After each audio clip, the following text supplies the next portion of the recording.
I'll be discussing a group of abnormalities that are frequently referred to collectively as QRST changes. The primary learning objectives will be first, to distinguish a pathologic from non-pathologic Q wave. Second, to define R wave progression and list its variations and their etiologies. And last, to identify common abnormalities of the ST segment and T wave and to list their common etiologies. I'll first talk about Q waves, starting with an explanation as to why small, non-pathologic Q waves are often seen in most leads.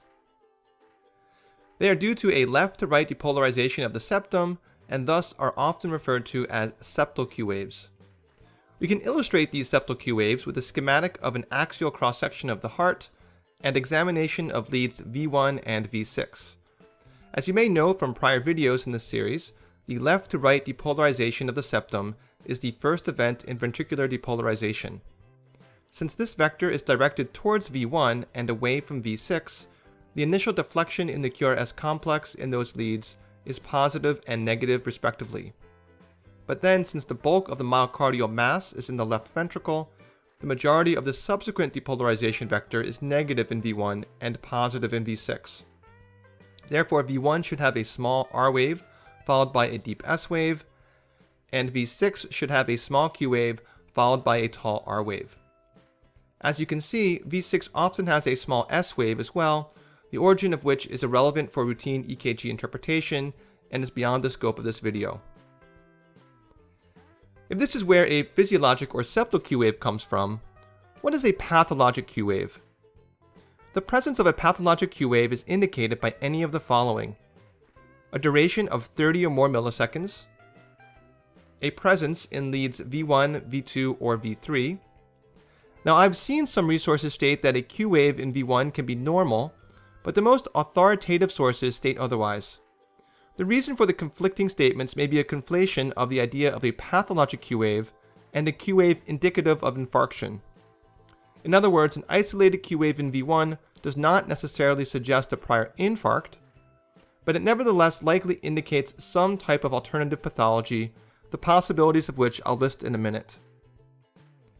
A final possible indicator of a pathologic Q wave is when the depth of the Q wave is equal to or exceeds either 1/3 or 1/4 of the R wave height. Here's an example of a normal EKG. If we zoom in on leads V5 and V6, we can see the tiny downward deflections at the beginning of the QRS complexes. These are septal Q waves. To strongly contrast those, here's an EKG from a patient with a left bundle branch block with very prominent Q waves in V1 through V3 as a consequence of that. And here is a patient with a prior inferior MI and Q waves in 2, 3, and AVF. The Q wave in AVF is of slightly different morphology, as it is arguably either a notched Q wave or actually a tiny Q followed by a tiny R followed by a large S. Even if this latter case were true and the actual Q component of the overall QRS complex in this lead was very small, it would still be appropriate to consider it pathologic, given both its context within its own QRS complex as well as its context within the other inferior leads. Last, in this EKG, there are pathologic Q waves in 1 and AVL, which are not the consequence of true cardiac pathology, but rather the consequence of the right arm and left arm wires being accidentally switched by the person recording the EKG. The most common and arguably most significant etiology is a subacute or old MI, a finding which has historically been referred to as a Q wave MI. The typical location of the Q waves is over the infarcted myocardium. Next, there are various conduction abnormalities. In a left bundle branch block, pathologic Q waves are universally present in V1 through V3, as we just saw, and may also be seen in leads 3 and AVF. In left anterior fascicular block, relatively smaller Q waves are seen in 1 and AVL. In left posterior fascicular block, they are seen in 2, 3, and AVF. Following an acute PE, an isolated Q wave is occasionally seen in lead 3, which is a component of the S1Q3T3 pattern. The remainder of the etiologies are progressively more esoteric and include infiltrative diseases such as amyloidosis, Wolff-Parkinson-White syndrome, myocarditis, myocardial contusion, chest wall deformities, and as shown a moment ago, lead reversal. The appearance of Q waves in all of the etiologies aside from the prior MI is occasionally referred to as a pseudo-infarct pattern, as these other diseases are frequently mistaken for prior MIs. I'll now move on to discuss the topic of R-wave progression. This refers to the pattern by which the R to S ratio gradually increases as one moves across the precordium from V1 to V6. The so-called zone of transition, which is the point at which the R to S ratio crosses 1, normally occurs between V2 and V3, or V3 and V4. Here's an example of normal R-wave progression. The term poor R-wave progression is frequently used to non-specifically describe any form of abnormal progression. Progression may be abnormal because it's delayed, that is, the transition zone is between V4 and V5 or between V5 and V6. Alternatively, R-wave progression may be said to be absent, in which there is no transition zone at all in the conventional 12-lead EKG. That is, the R wave is shorter than the S wave is deep in all precordial leads. Etiologies of delayed or absent R wave progression are limited to subacute or old anterior or anteroseptal MI, as a manifestation of the pulmonary disease pattern seen in COPD, as a consequence of either LVH or RVH, left anterior fascicular block, or electrode misplacement, specifically electrodes V3 through V6 being placed too medially.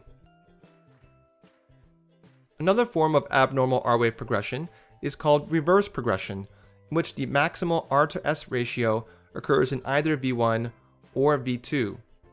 Aside from right bundle branch blocks, this is otherwise rare, and other etiologies are essentially limited to certain subtypes of RVH and dextrocardia. The next category of QRST changes is ST elevation. There are two major morphologic subtypes. Here is the first. This is typically referred to as concave upwards due to the fact that the transition from the ST segment into the T wave follows a contour like this. And here's the second. This is known predictably as convex upwards. When the convex upwards morphology is as pronounced as this one is, it is often referred to as tombstoning, which is because the ST segment mimics the shape of a tombstone, and also because this morphology is almost exclusively seen in large ST elevation MIs. More generally, ST segment elevation consistent with an acute STEMI requires ST elevation at the J point in two or more anatomically contiguous leads of at least 2 mm in V1, V2, or V3, and at least 1 mm when seen in any other lead. There is a benign variant of ST elevation called early repolarization or J-point elevation, though neither are very good terms. This variant results in the concave upwards ST elevation pattern, particularly in V2 and V3, though it can be seen in other leads as well. It is common in introductory EKG texts to comment on the fact that the concave upwards appearance looks like a smiley face and the convex appearance looks like a frown, thus concluding that the concave appearance is benign and the convex appearance is dangerous. This is a very misleading oversimplification.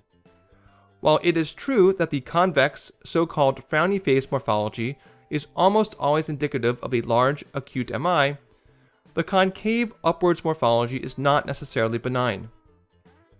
Overall, the clinical context is more important than specific EKG characteristics when assessing a patient with ST segment elevations. When it comes to the etiologies of ST elevation, there is a surprisingly long list. Obviously, at the top is an MI, specifically what is referred to as an ST elevation MI or STEMI. The other three common causes are left bundle branch block, left ventricular hypertrophy, and the normal variant just mentioned. The elevation present in these other three causes is usually, though not always, limited to leads V1 through V3. Other etiologies, which become increasingly more rare or esoteric, include the early stage of pericarditis, a left ventricular aneurysm, coronary vasospasm, severe hyperkalaemia, hypothermia, a genetic proarrhythmic disease called Brugada syndrome, and finally, Takotsubo cardiomyopathy, also referred to as stress cardiomyopathy, but often referred to in the mainstream lay press as broken heart syndrome. When it comes to ST depressions, there are three morphologic subtypes. They are horizontal depressions, downsloping depressions, and upsloping depressions.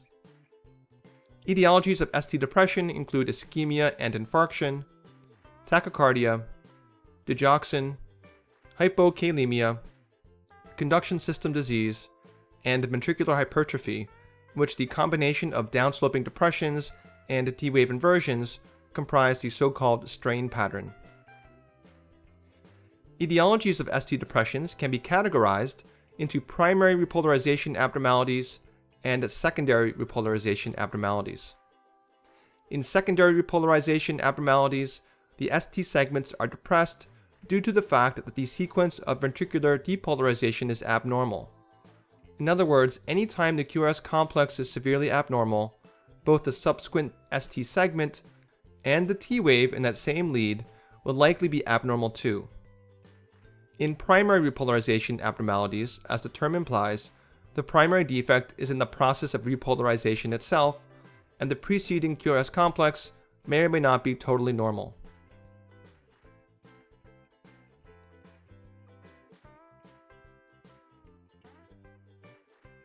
Hope you liked our video. Share this information with your loved ones. And don't forget to subscribe to our channel. Thank you.